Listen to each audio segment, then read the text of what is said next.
Hello friends, I am C Amarjeet Singh. एक बार फिर से वेलकम करता हूं आपको अपने यूट्यूब चैनल पर। सो फ्रेंड, आज हम डिस्कस करेंगे बजट रिलेटेड एक और प्रपोज अमेंडमेंट को, जो कि रिलेटेड है ट्रांसफर प्राइसिंग प्रोविजन से। जी हाँ फ्रेंड, ये अमेंडमेंट इतनी चर्चा में नहीं रही है, बट बिलीव मी, यह अमेंडमेंट जहाँ एक और एमएनसी के इंटरनेशनल ट्रांजैक्शन से रिलेटेड कंप्लायंस बर्डन को कम करेगी, वहीं दूसरी ओर ट्रांसफर प्राइसिंग ऑफिसर यानी कि टीपीओ के एडमिनिस्ट्रेटिव बर्डन को एक हद तक कम कर देगी। तो आइए इसी के साथ डिस्कस करते हैं ट्रांसफर प्राइसिंग से रिलेटेड इस अमेंडमेंट को।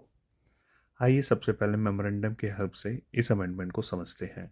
जैसा कि मेमोरेंडम ने समझाया है कि ट्रांसफर प्राइसिंग प्रोविजन को हम इंटरनेशनल ट्रांजैक्शन से रिलेटेड इनकम को कंप्यूट करने के लिए यूज करते हैं, जो कि इनकम टैक्स के सेक्शन 92 से लेकर सेक्शन 92F तक दिए गए हैं। इन्हीं में से एक सेक्शन 92CA टीपीओ को केस रेफर करने की बात करता है। इस सेक्शन के according assessing officer arms length price decide कराने के लिए केस को ट्रांसफर प्राइसिंग ऑफिसर को रेफर कर सकता है, जिसके लिए उसे प्रिंसिपल कमिश्नर या कमिश्नर की प्रीवियस अप्रूवल लेनी होगी। केस रेफर होने के बाद transfer pricing officer arms length price decide करेगा और जो आर्म्स लेंथ प्राइस टीपीओ ने डिसाइड कराया है उसी को कंसीडर करते हुए असेसिंग ऑफिसर अपना फाइनल ऑर्डर पास करता है।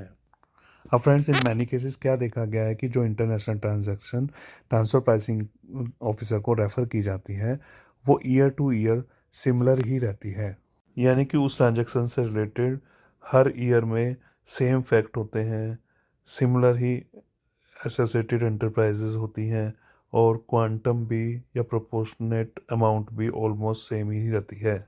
तो यहाँ पर हमारी ये अमेंडमेंट पिक्चर में आती है, जो कि कहती है कि अब हम जो आर्म्स लेंथ प्राइस हमने एक साल के लिए डिसाइड किया है, वही सेम आर्म्स लेंथ प्राइस हम कॉन्जिक्यूटिव 2 ईयर्स के लिए भी, यानी कि नेक्स्ट 2 ईयर के लिए भी अप्लाई कर सकते हैं। एक तरह से ये अमेंडमेंट यह प्रपोज करती है कि आपका जो टीपी असेसमेंट होगा वो ब्लॉक पीरियड का होगा, जिसमें 3 साल कवर होंगे। एक साल जिस साल का आपका असेसमेंट चल रहा है और उसके अगले 2 साल। आगे मेमोरेंडम यह बात करता है कि इस ऑप्शन को एक्सरसाइज करने के लिए एसएससी को प्रेस्क्राइब फॉर्म में प्रेस्क्राइब टाइम पीरियड तक बताना होगा, और यह अमेंडमेंट ऑप्शन एक्सरसाइज करने की सेक्शन 92CA में सब सेक्शन 3B के अकॉर्डिंग प्रपोज की गई है। तो जहाँ तक मुझे लगता है, जब transfer pricing officer main assessment order यानी कि अपना टीपीओ का मेन ऑर्डर पास कर रहा होगा, उसी टाइम वह उस असेसी को ऑप्शन देगा कि अगर उसकी सिमिलर ट्रांजैक्शन आने वाले 2 सालों में, तो वह ऑप्शन एक्सरसाइज करके उनका भी आर्म्स लेंथ प्राइस हाथों हाथ ही डिसाइड करा सकता है with in a block, in other words with in the same proceedings. इसके बाद ऑप्शन एक्सरसाइज करने के 1 महीने के अंदर अंदर एसएससी ट्रांसफर प्राइसिंग ऑफिसर को बताना होगा कि उसका ऑप्शन वैलिड है या नहीं है, और अगर ऑप्शन वैलिड है तो उसकी प्रेस्क्राइब कंडीशन क्या होगी, जिन कंडीशन को फुलफिल करते हुए सेम आर्म्स लेंथ प्राइस आने वाली 2 सालों में सिमिलर ट्रांजैक्शन पर लगाया जा सकता है। इस अमेंडमेंट का कॉन्सिक्वेंट इम्पैक्ट देने के लिए सेक्शन 155 को भी अमेंड किया गया है, जिसके अंदर असेसिंग ऑफिसर टोटल इनकम को रिकम्प्यूट करेगा by amending the assessment order और intimation, whatever the case. और ये अमेंडमेंट असेसिंग ऑफिसर को टीपीओ के ऑर्डर के पास होने के 3 मंथ्स के अंदर अंदर करनी होगी। हालांकि मेमोरेंडम में यह भी क्लियर किया गया है कि यह प्रपोज सेक्शन सर्च केसेस में नहीं लगेगा, क्योंकि सर्च केसेस में कॉम्प्लिकेशन होती है, तो वहाँ पे हर साल का अलग से ही, जैसे आज तक प्रोसीजर चलता आया था, आर्म्स लेंथ प्राइसेस हर साल का सेपरेटली डिसाइड होगा, ब्लॉक वाइज नहीं होगा, जैसे 3 साल का ब्लॉक यहाँ पे प्रपोज किया गया है। और यह amendment for the assessment year 26-27 यानी कि 1 अप्रैल 2026 से एप्लीकेबल होगी। अब फ्रेंड, प्रपोज अमेंडमेंट के प्रोविजन समझने के बाद हमारे दिमाग में एक क्वेश्चन अराइज हो सकता है कि इस तरह के similar provision in the form of safe harbour rule और एडवांस प्राइसिंग एग्रीमेंट APA के फॉर्म में भी हमारे पास हैं। तो यहाँ पे मैं ये डिफ्रेंशिएट करके समझाना चाहूँगा कि जो सेफ़ हार्बर रूल है वो एक तरह से एक तो स्पेसिफिक इंडस्ट्री के लिए हमारे लगते हैं, और वो एक परसेंटेज बताते हैं जो जो आर्म्स लेंथ प्राइस डिसाइड करती है। और हम सबको पता है कि ये परसेंटेज बहुत ही हायर साइड होती है, और मेनली ये percentage IT industry and R and D related industry से रिलेटेड ही होती है। यानी कि हम सेफ हार्बर रूल उसी इंडस्ट्री से रिलेटेड एसएससी पर लग सकते हैं।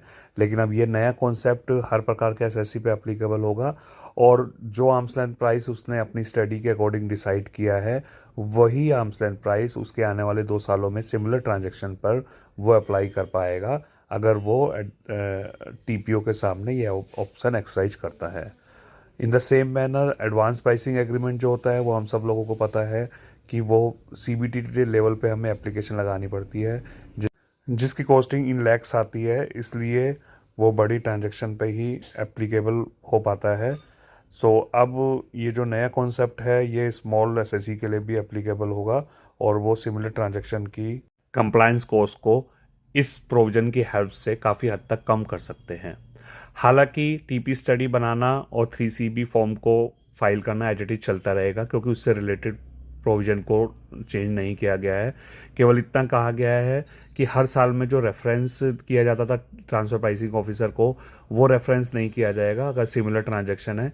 इसलिए अगर आपका किसी 1 साल का केस चल रहा है और आने वाले 2 सालों में भी सिमिलर ट्रांजैक्शन है, तो आप टीपीओ के सामने ऑप्शन एक्सरसाइज करके उसे बता सकते हैं, और अपने आपके डॉक्यूमेंट के बेस पे यानी कि 3CB और टीपी स्टडी के बेस पर टीपीओ डिसाइड करेगा कि आने वाले, अगर उसे लगता है कि आने वाले 2 सालों में ये सिमिलर ट्रांजैक्शन है, तो वो तीनों सालों के लिए ही एक साथ ऑर्डर पास कर देगा, यानी कि ब्लॉक पीरियड के लिए ऑर्डर पास हो जाएगा।